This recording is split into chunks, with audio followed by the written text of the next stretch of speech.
मुझे जिन्ना से कोई शिकायत नहीं है, मुझे असदुद्दीन ओवैसी से कोई शिकायत नहीं है, मुझे इस देश के सेकुलर मक्कार मुसलमान से शिकायत है। उसने यहां रह करके जिन्ना से ज्यादा खतरनाक काम किया। 1946 में पाकिस्तान बनने के लिए मुस्लिम लीग ने वोट मांगा। 475 सीटों में से मुस्लिम लीग को इस देश के मुसलमानों ने 425 सीटें दी।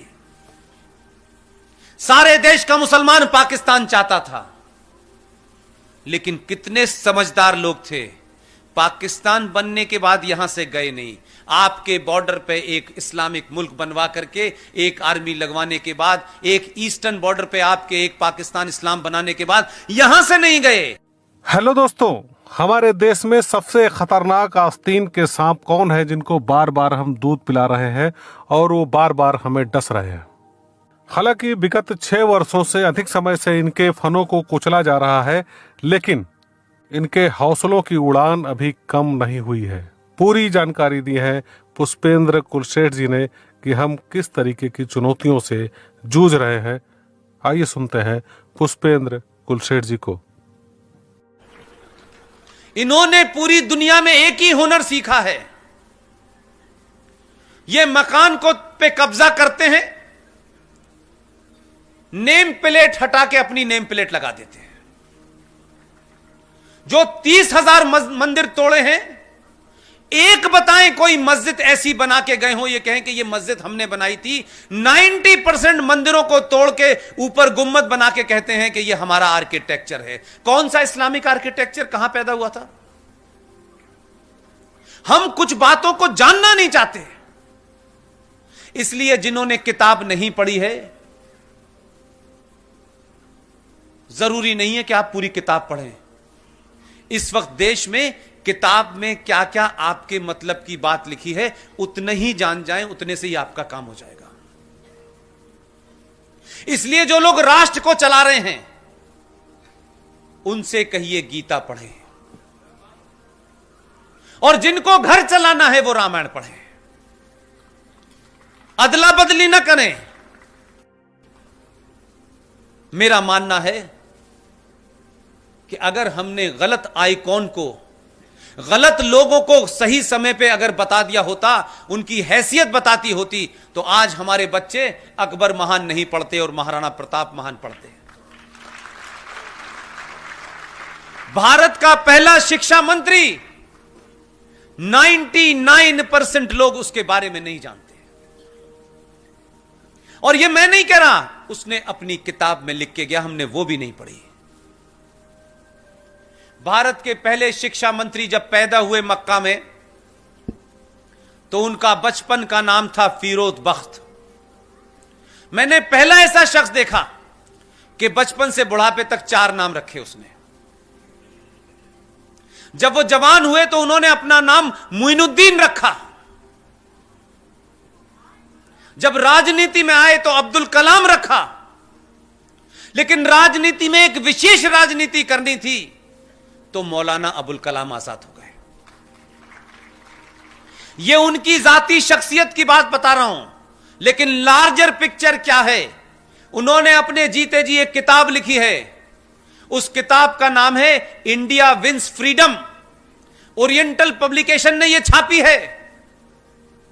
आप सबने वही किताब पढ़ी है, लेकिन उसमें एक चीज कही गई वो नहीं पढ़ी आपने।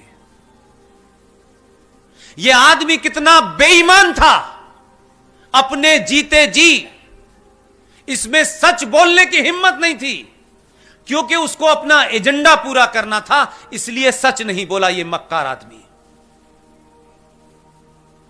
1958 में वो अल्लाह मियां को प्यारे हो गए, लेकिन अपनी वसीयत के अंदर यह लिख के गया यह आदमी कि मेरे मरने के 35 साल बाद मैंने 30 पन्नों पे कुछ लिखा है, लेकिन मैं अपनी किताब में नहीं जोड़ सकता। मेरे मरने के बाद इन 30 पन्नों को मेरी किताब में जोड़ देना। ऐसा ईमानदार आदमी भारत का शिक्षा मंत्री था जो अपने रहते हुए सच नहीं बोल पाया, अपने बारे में सच नहीं बोल पाया। उसने भारत की शिक्षा नीति में कौन सी सच्ची बात कही होगी? इससे बड़ा कोई झूठ हो सकता है? 1998 के अंदर सुप्रीम कोर्ट में केस चला, उनके वारिसों ने केस जीत लिया। ओरिएंटल पब्लिकेशन स्वाइन ने वो केस जीता और वो 30 पन्नों के साथ वो किताब दोबारा से छाप दी मार्केट में। हमारे समाज ने फिर भी नहीं पढ़ी। हम तो बहुत महान मानते थे, क्योंकि मौलाना आजाद ने जिना की बुराई की, कहा कि जिना तुम पाकिस्तान बना रहे हो, ये गलत कर रहे हो। मुझे जिना से कोई शिकायत नहीं है, मुझे असदुद्दीन ओवैसी से कोई शिकायत नहीं है, मुझे इस देश के सेकुलर मक्कार मुसलमान से शिकायत है। उसने यहां रह करके जिना से ज्यादा खतरनाक काम किया। 90 के अंदर वो किताब छपी, पूरे मार्केट से किताब गायब हो गई। जिन्होंने उस पर राजनीति की थी उनको पता था ये किताब अगर गलत लोगों के हाथों में पड़ गई तो हमारा पूरा का पूरा जो सेकुलरिज्म का चरित्र है वो जमीन पे गिर जाएगा। लेकिन मैंने भी सही जगह जन्म लिया है। उस किताब की एक कॉपी मेरे पास भी है। तुमने किताब भले ही इस मार्केट से गायब कर दी हो, 3 साल में मैंने उसको इतना बताया है कि लोगों को पता चल गया ये देश का पहला फ्रॉड शिक्षा मंत्री क्या था। उस 30 पन्नों का जिस इतना ही है कि उसने कहा यह बात मैं कह नहीं सकता, बताना नहीं चाहता, क्योंकि उसका एजेंडा भारत के अंदर सेकुलरिज्म की आड़ में इस देश में आज जो शाहीन बाग बन रहे हैं वो उसकी वजह से बन रहे हैं। 30 पन्नों में उसने कहा Jinnah was right, Nehru was wrong. Nehru चाहते थे कि पाकिस्तान बने, जिन्ना नहीं चाहते थे। यह बात अगर अपने सामने कह देता तो शिक्षा मंत्री नहीं बन पाता। तो भारत की आने वाली जनरेशनों को जिस तरीके से आज वो एक रास्ते से उतर गई हैं, जिसकी वजह से स्वामी जी से लेके हजारों लोगों को, हम लोगों को रात में जग जग के सही बात बतानी पड़ रही है, वो नहीं पड़ती अगर ये बात ना होती तो। ये वो खतरनाक लोग थे जो भारत में रहते हुए ये कहते थे सब कुछ मिल जाएगा, क्यों जा रहे हो, तुम्हारी जितनी हसरतें हैं, जितनी ख्वाहिशें हैं, यहां रह के पूरी हो जाएंगी। पाकिस्तान बड़े सोच के बना था जो यहां रह गए थे। 1946 में पाकिस्तान बनने के लिए मुस्लिम लीग ने वोट मांगा। 475 सीटों में से मुस्लिम लीग को इस देश के मुसलमानों ने 425 सीटें दी। सारे देश का मुसलमान पाकिस्तान चाहता था, लेकिन कितने समझदार लोग थे, पाकिस्तान बनने के बाद यहां से गए नहीं।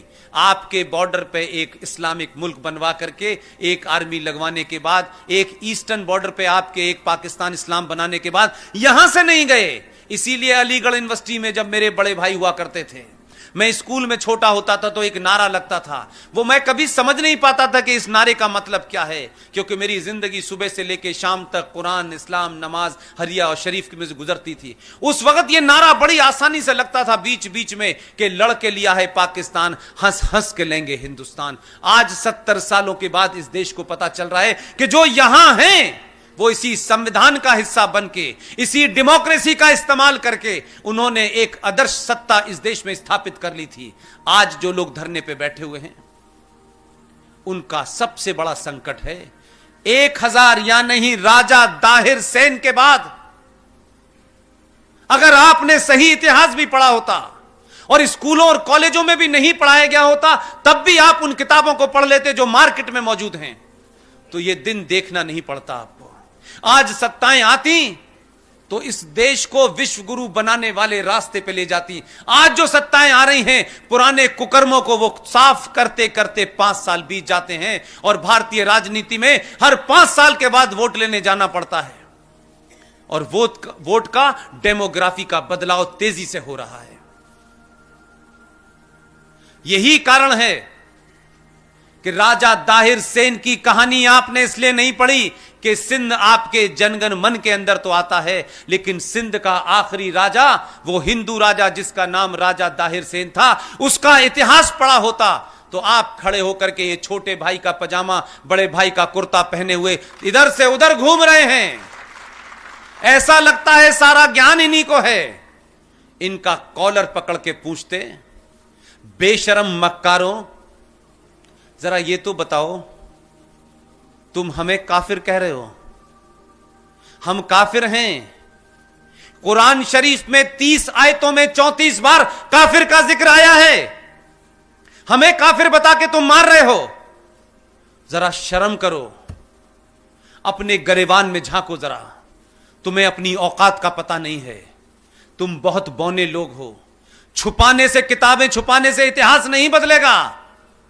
राजा दाहिर सेन सिंध का एकमात्र वो राजा था जिसने प्रॉफिट मोहम्मद, जो इस्लाम के पैगंबर थे, उनके नवासों के नवासों को अपने यहां शरण दी, अपने यहां छुपाया। और एक मुसलमान जिसका नाम था मीर कासिम, उसने राजा दाहिर सेन पे हमला किया। राजा दाहिर सेन के घर में पति, बीवी, पत्नी, मां, बेटी सबको मारा। राहिर ज्यादा सेन से कोई मार दिया, लेकिन राजा दाहिर सेन का डीएनए देखिए 5000 साल पुराना। उसने अपने घर में प्रॉफिट मोहम्मद साहब के नवासों को शरण दी थी। तब वोट बैंक की राजनीति नहीं थी और सेकुलरिज्म नहीं था। यह हमारे डीएनए का हिस्सा है। हमने नहीं देखा कि वो कौन हैं। वो इस्लाम के मानने वाले हैं और इस्लाम मूर्ति पूजा के खिलाफ खड़ा हुआ है। और मूर्ति पूजकों को तुम मुशरिक कहते हो, तुम काफिर कहते हो। हमने तब भी अपना धर्म निभाया था। मुझे दुख इस बात का है, आप वहां से चले थे। 1000 साल में चंद राजाओं के डर के सामने, उनकी तलवार के सामने आपने शलवार पहन ली। आपने जजिया से बचने के लिए आपने धर्म छोड़ के मजहब इख्तियार कर लिया। आपने कभी उनसे पूछा? ये अनीस भाई, ये रफीक भाई आते हैं, उनको तुम हमें डरा रहे हो? हमारे पूर्वज गुरु गोविंद सिंह हैं।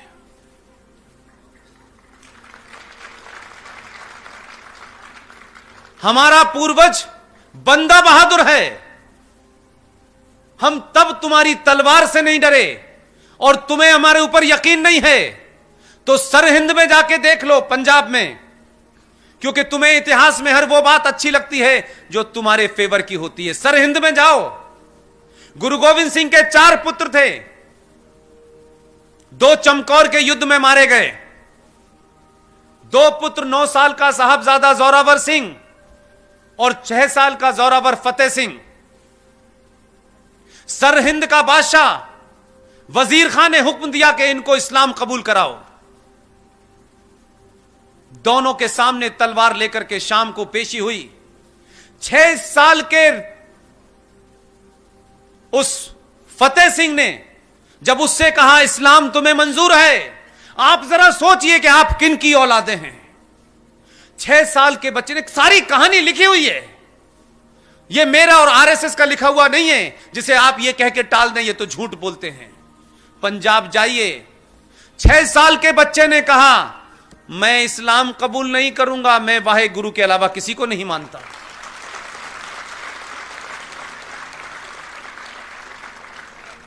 दोनों को जिंदा दीवार में चिनवा दिया गया। उनकी दादी को जब यह खबर पता चली, गुर्जरी देवी को, तो शौक में उनका देहांत हो गया।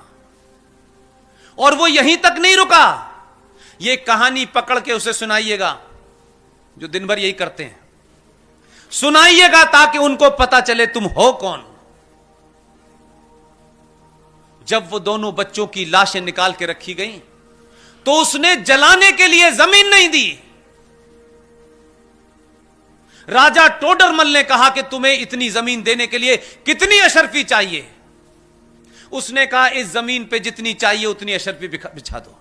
राजा टोडरमल ने उनके दाह संस्कार के लिए उस जमीन पे उतनी अशरफी बिछा दी। उनका दाह संस्कार हुआ। आज वहां एक बड़ा मेमोरियल बना है।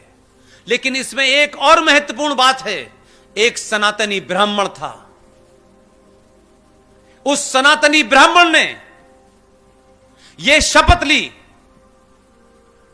कि इन दोनों को दीवार में चिनवाने का जिसने हुक्म दिया है, जब तक उसको नहीं मार दूंगा तब तक चैन से नहीं बैठूंगा। भाई मदन दास ने अमृत चखा, पगड़ी बांधी और बंदा बहादुर के नाम से युद्ध किया। जिस वजीर खान ने हुक्म दिया था उसकी गर्दन धड़ से अलग कर दी। आप दिल्ली जाएं तो दिल्ली में एक जगह है मंडी हाउस। उस मंडी हाउस के मेट्रो स्टेशन पे उस बंदा बहादुर की बहुत बड़ी मूर्ति लगी है। अपने बच्चों को दिखाएं और बताएं कन्वर्जन का खेल ये आज से नहीं चल रहा, बहुत साल पहले से चल रहा है। तुम किसके डर से कन्वर्ट कर रहे हो? आज तो तुम गिनती में भी ज्यादा हो, सत्ता में भी तुम हो, व्यवस्था में भी तुम हो। तुमको डराए हुए लोग डरा रहे हैं और आप ये नहीं कह पा रहे कि हम तो जब नहीं डरे तो तुमसे अब हम डरेंगे। अपने इतिहास को अगर पढ़ा दिया जाता, इसीलिए सत्ताओं पे बैठने वालों ने आपको वो इतिहास नहीं बताया कि अगर आप अपना इतिहास जाग जाते, आप उसको समझ जाते, तो वो सत्ता के ऊपर 19 साल और 16 साल कभी नहीं बैठ पाते। पहली बार आपको देश में जो कुछ हुआ है उसके बारे में बिना लाग लपेट के लोग बता रहे हैं और आप सुन रहे हैं। जो भी मिले, चौराहे चौराहे, गली गली, पूछिए जाकर के कि जिस वक्त लॉर्ड माउंटबेटन दिल्ली में जिस स्विमिंग पूल में छलांग लगा करके स्विमिंग करते थे, उसी स्विमिंग पूल में लॉर्ड माउंटबेटन के जीजाजी छलांग लगाते थे। मुकाबला किसका हो रहा है? जिनसे सुबह यह पूछा जाता था कि नेहरू जी आप सुबह नाश्ते में क्या लेंगे, कौन कौन से अखबार पढ़ेंगे, ये यहां क्रांति कर रहे थे। एक शख्स अंडमान में साल में एक बार चिट्ठी लिखता था और नारियल से उसको तेल निकालने का हुक्म दिया गया था। लोग आज उससे तुलना कर रहे हैं अपनी। हजारों ऐसे वीरों को इस देश में कभी महान नहीं बताया गया। स्थिति थोड़ी सी बदल गई है, इसलिए लोगों को लग रहा है कि अगर इस सरकार ने यह घोषणा कर दी है कि सावरकर को भारत रत्न मिलेगा, तो लोगों के पेट में दर्द है। सावरकर को भी मिलेगा। सावरकर के बाद जिन लोगों का नाम लेने से लोग शर्माते, अब उनको भी मिलेगा। और अभी आपने सिर्फ घोषणाएं की हैं, काम तो बहुत स्लो शुरू हुआ है। ये जो बौखलाहट है, जो ये नारे लगा रहे हैं कि हमें चाहिए जिन्नावाली आजादी, जो जेएनयू में 10 रुपए मकान का किराया नहीं दे सकते हैं, वो ये कह रहे हैं कि भारत को नॉर्थ ईस्ट को अलग कर देंगे, वो जो चिकन नेक खिलाता है उसको हम अलग कर देंगे। किस गलत फहमी के शिकार हो? ये 2020 का भारत है। जो लोग भी इस गलत फहमी में हैं कि सत्ता बदली है लेकिन समाज नहीं बदला, मैं कहता हूं समाज बदला है, बाद में सरकार बदली है। इसलिए ध्यान रखना और जरा धीरे से, यह मत समझना कि अब बहुत सारे आका बैठे हुए हैं तुम्हारे। जेएनयू में एक 3 दिन पहले रात के 2 बजे तक बोल के आया हूं मैं। यहां कह के आया, तुम्हें सरकारों का विरोध करना है, तुम्हारा अधिकार है। तुम्हें व्यक्ति का विरोध करना है, तुम्हारा अधिकार है। तुम्हें किसी कानून का भी विरोध करना है, वो भी अधिकार है। लेकिन यह नारा इस वक्त इस देश का 90 करोड़ सनातनी किसी से पूछेगा नहीं। इसको उकसाओ मत, इसको प्रवोक मत करो। इसका 5000 साल पुराना डीएनए अभी भी इसको रोक रहा है। अभी इन्होंने 2 ही भेजे हैं। ये जो ख्वाहिश है भारत तेरे टुकड़े होंगे इंशाअल्लाह इंशाअल्लाह, जो ये नारे लगाएगा उन्हें ध्यान रखिएगा, सनातनी का दिमाग 1000 साल के बाद सही जगह आया है। अभी सिर्फ ये गलत बटन दबा रहा है और कुछ नहीं कर रहा। गलत चीज इसके हाथ में आ गई तो ध्यान रखना, जिनको भारत के टुकड़े करने की ख्वाहिश है उनके टुकड़े नहीं मिलेंगे, ध्यान रखिए। इसलिए ऐसा नहीं है कि खुली छूट है तुम्हें राष्ट्र को तोड़ने की, राष्ट्र को चुनौती देने की। राष्ट्र को जो चुनौती देगा उसे बख्शा नहीं जाएगा, वो कोई भी हो। वो अगर हमारे बीच में से भी किसी लोगों की ख्वाहिश हो गई है, हम उसको भी नहीं बख्शेंगे, कोई भी हो वो। उसकी क्या विचारधारा है, उसकी क्या पार्टी है, हमसे नहीं मतलब नहीं है। राष्ट्र उसके बाप का नहीं है, राष्ट्र हमारा है। ये तकलीफ है कि ये देश पुरानी परंपराओं पर लौट रहा है, इसलिए डराना चाहते हैं। उनको लग रहा है शाहीन बाग डरा देगा। अरे पड़ोसी मुल्क ने तो अपनी मिसाइल का नाम शाहीन रखा है, हमने तो उससे भी नहीं डरते। और कैसे आपके समाज के दबाव में सरकारें पूरी राष्ट्र की पॉलिसी बदल देती हैं, इसका भी एक ही बात नजारा बताना चाहता हूं। यह घटनाएं इसलिए बता रहा हूं कि आपको लगता होगा कि सरकार कुछ करती नहीं है। जब आप लोग खड़े होते हैं तो सरकार मजबूर होती है करने पे, ऐसा नहीं है। इसी सरकार ने, हम 50 साल से सुनते सुनते थक गए, भारत की पॉलिसी है कि हम पहले आक्रमण नहीं करेंगे। यह दुनिया का ऐसा देश है जो यह मानता है कि आक्रमण करने के बाद हम जिंदा बचेंगे और फिर हम करेंगे। यह महामूर्खता का महान पाखंड हमने आदर्शवादी वाक्य लिख रखा है कि हम पहले किसी पे हमला नहीं करेंगे। अरे कम से कम जो हमला करने के आ रहा हो उसको तो रोक सकते हो। एक ही घटना ने, ये जो खलबली मची है, इसके पीछे 370 35 है और CAA की फुल फॉर्म नहीं है। तकलीफ कहीं और है, बता कुछ और रहे हैं। 370 35 पे निकाह हलाला और राम मंदिर पे एक तरफा फैसला, और CAA आने के बाद इसने विदेश नीति बदल दी भारत की। कहा कि हमें जहां दुनिया में पता चलेगा कि भारत की प्रभुसत्ता पे कोई हमला करने वाला है, उसके हमला करने से पहले हम उस पे हमला कर देंगे। और कुछ लोग मजाक समझ रहे थे, वो कह रहे घर में घुस घुस के मारेंगे, वो कह रहे थे ये तो बकता रहता है, ऐसा ही है। उन्होंने कहा फिर कह रहा है। लोगों ने सीरियस नहीं लिया, वो सीरियसली बालाकोट चला गया। एक बालाकोट की घटना ने पूरे विश्व को यह मैसेज दे दिया है कि भारत अब एक सॉफ्ट स्टेट नहीं है। अगर अमेरिका 9/11 होने के बाद बिना किसी जांच पड़ताल के, बिना किसी यूएनओ की परमिशन के उसको लगा आतंकवादी इस देश से आए थे, उसने दुनिया की किसी पंचायत में नहीं गया कि हमें क्या करना चाहिए, दोनों मुल्कों को तबाह कर दिया। उन्होंने कहा ये तो कुछ इन्होंने रास्ता वही पकड़ लिया है। ये बालाकोट नहीं गए हैं, बालाकोट पाकिस्तान मिलिट्री हेडक्वार्टर से मात्र 70 किलोमीटर दूर है। ये करके चले गए, तब उन्हें पता चला क्या करा इन्होंने।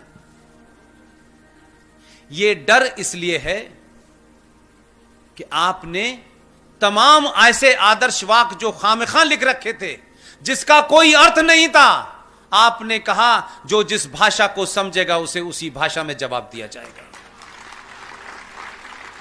और यह बदलाव ऐसे ही नहीं हुआ।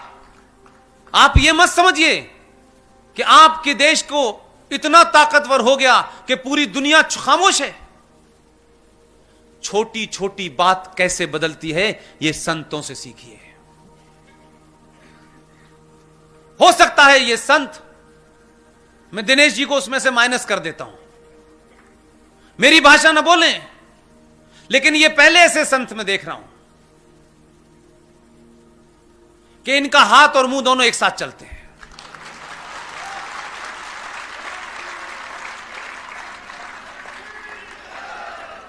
इसलिए स्थायी शांति चाहिए शांति की हमें बड़ी चिंता रहती, शांति चाहिए, शांति चाहिए। भीख मांगने से कुछ नहीं मिलता है।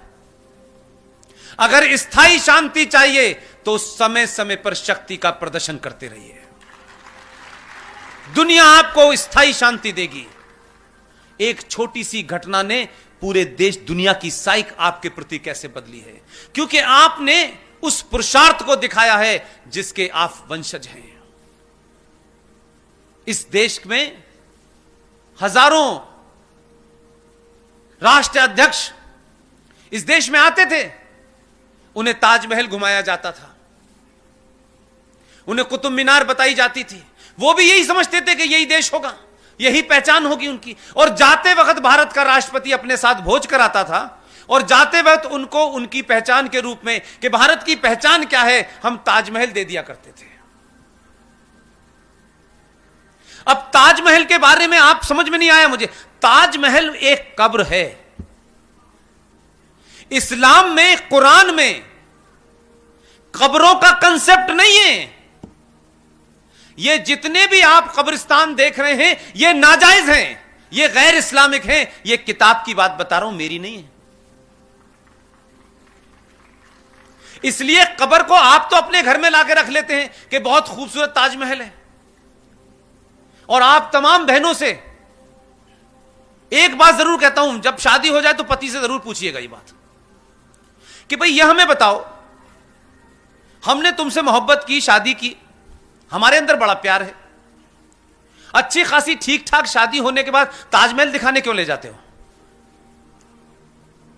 यहां पे तुम्हारी इच्छा क्या है? तुम क्या बताना चाहते हो?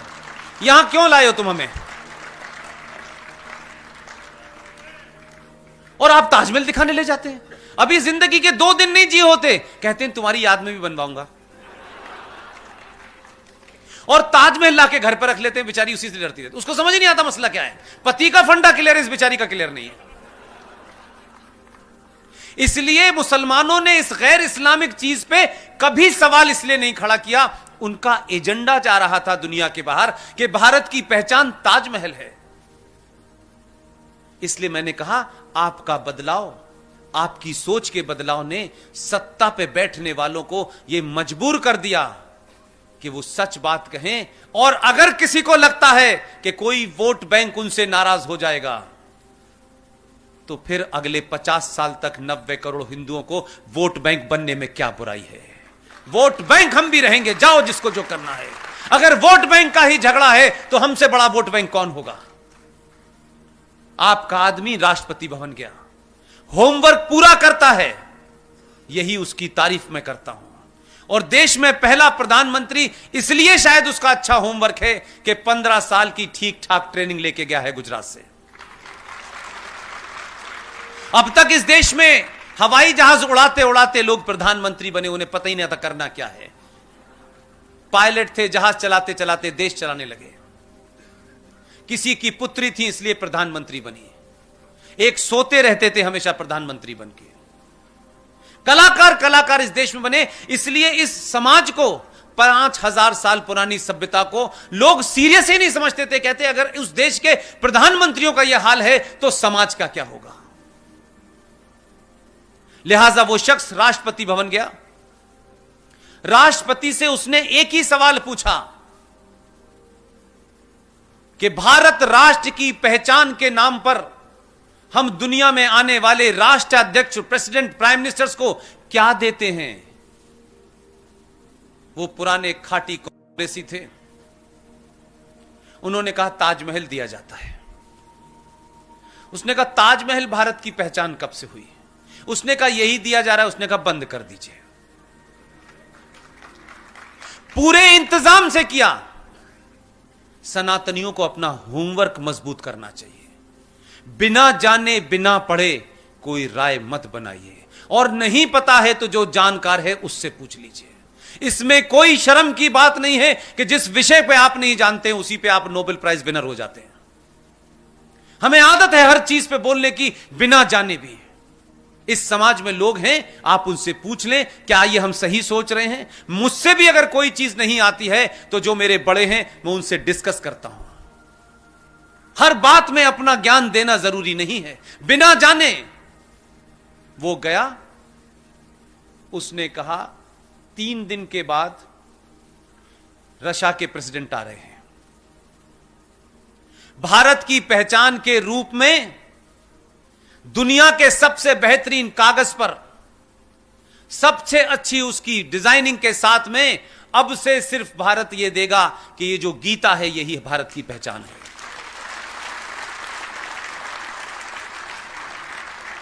और जब गीता दी जाने लगी, लोग चीजों को समझते नहीं हैं। मैं उसको, क्योंकि विदेश में नौकरी ज्यादा की है और प्यारे वतन में ज्यादा कर ली है, इसलिए मैं चीजों को उसी अंदाज में पढ़ता हूं। जब गीता दी जाने लगी, उसने इंतजाम कर दिया है कि जिस राष्ट्र का राष्ट्रपति या राष्ट्राध्यक्ष या प्राइम मिनिस्टर आएगा, उसे उस राष्ट्र की भाषा वाली ही गीता दी जाएगी ताकि पढ़ ले आसानी से। इसलिए बहुत सारे लोगों को यह शायद बात पता नहीं है, क्योंकि हम अखबार दुनिया के नहीं पढ़ते और दुनिया हमारे बारे में क्या राय बदल रही है यह सोचते नहीं है। पिछले कई सालों में कोई 70 देशों के राष्ट्राध्यक्ष भारत आ चुके हैं। सबको गीता दी गई है। हम लोगों में यह बीमारी है कि हम अपने घर में कुछ चीज पढ़ते पढ़ाते नहीं है। गीता रखी है, कौन पढ़ेगा? दुनिया आपको ऐसे नहीं देखती। सबने गीता पढ़ी, अपने अपने देश के लोगों ने उस गीता को समझा। है क्या ये कौन सा ग्रंथ है जो 70 साल में पहली बार भारत का राष्ट्रपति दे रहा है? उन्होंने अपने लोगों को, एक्सपर्ट को बुला बुला के समझा। पुतिन ने भी समझा, ट्रंप ने भी समझा। बालाकोट जब हुआ तो आपको लग रहा था कि आप इतने ताकतवर हो गए हैं कि दुनिया कुछ बोल नहीं रही है। मेरा अपना इंटरप्रिटेशन है कि पूरी दुनिया में 70 देश नहीं बोले, उन्होंने गीता पढ़ ली थी। उन्होंने गीता पढ़ ली थी, उनको मालूम था कि यह गीता पढ़ के आया है, इसने कुरान शरीफ नहीं पढ़ा है। यह गीता पढ़ा हुआ है, वही काम करेगा जो गीता में लिखा हुआ है। इसलिए तत्काल टेलीफोन किया कि गलती मत करना अभिनंदन को रोकने की, नहीं अग्नि लगा रखी है इसने, वापस दे जो जल्दी। यह डर आपके अंदर इतना बिठाया कि अमेरिका के राष्ट्रपति ने टेलीफोन करके कहा, अभिनंदन जैसा आया है वैसे ही भेज देना। अगर वहां पहुंचते पूछते अगर मूंछ का बाल भी नीचा हुआ तो शाम तक अग्नि आ जाएगी, ध्यान रखना। हम कुछ नहीं कर पाएंगे इसमें, अब हमें नहीं कुछ करना है, अब करेगा तो यही करेगा। यह ताकत होती है एक छोटे से बदलाव की। दुनिया ने आपके किसी ने सवाल नहीं उठाया। बहुत सारे लोगों ने कहा नहीं नहीं, यह भारत का अधिकार है कि वो अपनी प्रभुसत्ता की रक्षा करे। कल तक कोई नहीं बोलता था, हर आदमी हमारे मामलात में दखल देता था। कल की डेट की खबर है, यूनाइटेड नेशन सिक्योरिटी काउंसिल का एक सेक्रेटरी जनरल, जैसे ही उसने कहा कश्मीर पे बात करनी चाहिए, हमारे विदेश मंत्री ने कहा shut up mister secretary general, it is our internal matter of India, you have no right to interfere in this. ये भाषा आपके कारण बोली जा रही है। नहीं, हम डरते रहते थे कोई कश्मीर पे हमारी बात को साफ करेगा या नहीं करेगा। और जो दुनिया का सबसे बड़ा लोकतंत्र है, सबसे पुराना लोकतंत्र है, वो राष्ट्रपति पाकिस्तान के राष्ट्रपति के प्रधानमंत्री के साथ बैठा हुआ था और कुछ मदारी टाइप के रिपोर्टर अपने देश के लेके गया था उनके साथ में। उन्होंने कोई गलती से सवाल ट्रंप से पूछ लिया। उसने कहा, उसने अंग्रेजी में इमरान खान से कहा, कहां से पकड़ के लाए हो इनको? तो आप बदले तो दुनिया का आपके प्रति नजरिया बदला, और आप तो अभी सिर्फ बदलना शुरू हुए हैं।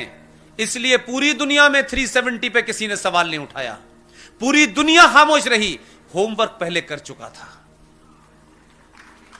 हमारी और आपकी इतनी ही जिम्मेदारी है कि 1946 में जिन लोगों ने डायरेक्ट एक्शन करके 15,000 हिंदुओं का यूनाइटेड बंगाल में कत्ल किया, औरतों को मारा, जवान लड़कियों को मारा, महीनों लाशें स्टेशन और बस स्टैंड पे पड़ी रहीं।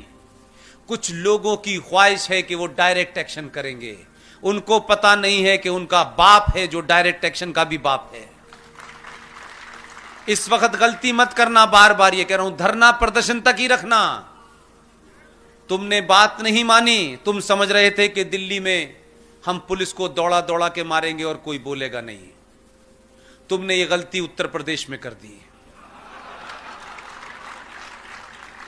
कुरान मजीद में एक आयत है, अब आप समझ में आएगा आपके। उस आयत का नाम है सूरे निसा। किसी से पूछिएगा, इसकी लंबी दाढ़ी हो से पूछ लीजिएगा, उन्होंने बस पूछिए, बताओ भाई ये सूरे निसा में क्या लिखा हुआ है। सूरे निसा में लिखा हुआ है कि अल्लाह के मानने वाले, यानी अल्लाह पे जिनका ईमान है, भरोसा है, विश्वास है, वो अल्लाह अपने ईमान वालों से कह रहे हैं कि मैंने तुम्हें इस धरती पे भेजा है, तुम्हारे लिए सारी चीजें दी हैं जो तुम्हें जीने के लिए चाहिए, लेकिन मैंने जीने के कुछ रास्ते बताए हैं तुम्हें।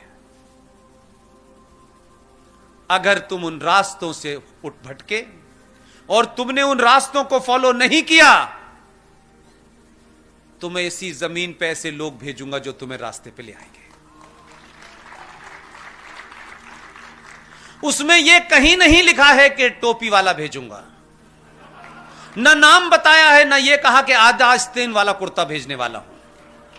उन्होंने कहा ऐसे लोग भेजूंगा, आ गया। अल्लाह की बात मानो, अल्लाह ने कहा है।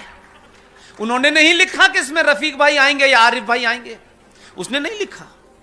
तो अगर अल्लाह पे यकीन है और अपनी किताब पे यकीन है तो अल्लाह की मर्जी से आया है। तो अब वो जो कर रहा है वो अल्लाह के कहने पे कर रहा है। अकेला भेजा, तुमको समझाने के लिए भेजा कि इस्लाम के बारे में गलत प्रचार मत करो, इस्लाम का गलत इस्तेमाल मत करो, इस्लाम में औरत का जो दर्जा है उसे दर्जा दो, ये निकाह हलाला की दुकान मत खोलो। उसने निकाह हलाला बंद कर दिया। आप नहीं माने, आपने गालियां दी। ऊपर वाले को गुस्सा आया, उसने कहा एक से काम नहीं चल रहा, उसने उत्तर प्रदेश में भेज दिया। अब उत्तर प्रदेश में जिसको भेजा है उसने कहा आप प्रदर्शन करिए, यह लोकतांत्रिक अधिकार है, लेकिन अगर बस जलाते पकड़े गए, रेल जलाते पकड़े गए, वीडियो दिखाऊंगा, जितने की बस है उतनी वसूल लूंगा पैसे। घर पे नोटिस भेज दिया है अब्बा जान के, अब बाप बेटे 5 वक्त की नमाज पढ़ रहे, नोटिस वापस नहीं होगा। उन्होंने कहा पैसे जमा करो तब छोड़ूंगा।